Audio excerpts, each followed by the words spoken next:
I've written out goals just like I would for my work or my personal life, but for my garden.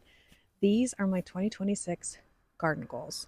Hi, I'm Jessica. I'm a gardener in Zone 8B in the Seattle area, and I like sharing gardening that is fun and flexible and follows some of the landscape design rules, but mostly just follows your gut and intuition. So, if you haven't checked out my first ever garden tour, that's my January 2026 garden tour. I go more in depth of where exactly I want to change things and that type of thing, but I'm going to cover the highlights here. So first, in that video, I talked about how I have these 5 big hostas that they're huge. They've way outgrown their space. I didn't really look at the size when I was planting them. I was just looking at the color, and they've done great for a long time. But now they need to move, and I need to find a place to put them.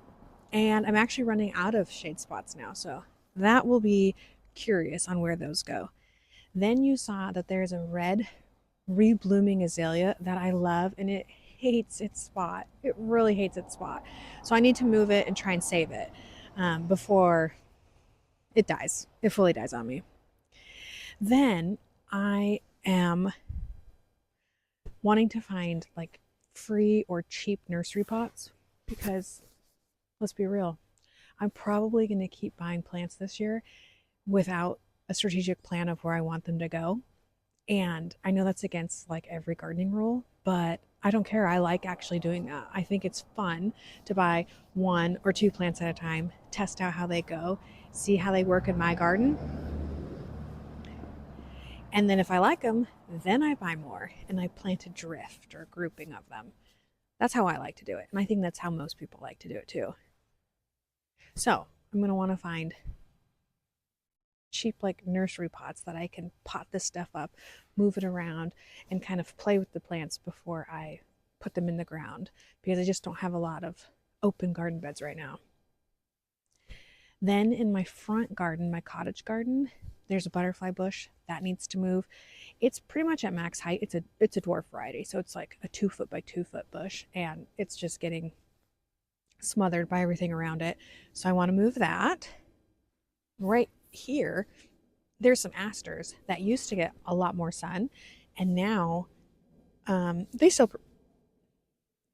perform well, but I want to move those too. I actually might move those into the front cottage garden.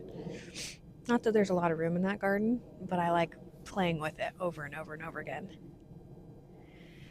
Then I think I've covered that I live on a busy street, and I want to find on like Facebook Marketplace a free boulder or landscape rocks that people are giving away, and I want one for out front. I've already have a trio. I have some rocks out there. I can't remember if it's a trio or not, but I want to put another one out there because cars come whipping by my house, whipping on this road, and they've actually like come into that garden bed and ran over plants and ran over pavers that I have there. And so I want to put that boulder there so that they just can't come in.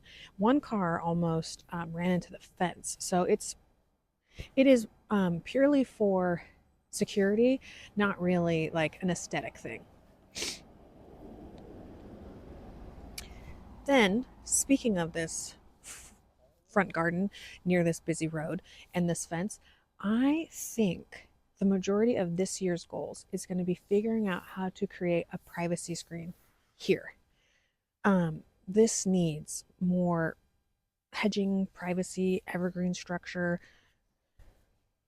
It's seriously needs it. And then going back to the front cottage garden, I'm thinking of 2 options. One, I really want to move the daylilies. They're just not doing it for me anymore. So I'm thinking of either really small gardenias that have awesome white, beautiful, fragrant flowers, which would be really cool because this is right next to my driveway and front door. And so that would be something amazing to smell, and it would tie in with the mock orange that's in that bed too. Or I go the opposite direction and I do Nepeta. Nepeta would be really cool there, or maybe even lavender, because lavender, Nepeta here is gonna um, die down like most places. It's a perennial that will go kind of dormant underground. but the lavender will hold its shape. So I'm trying to decide which one of those 3 routes I'm going to go. Anyway, that's my 2026 goals. If you haven't checked out the 2026 garden tour, check that out, and I will see you soon.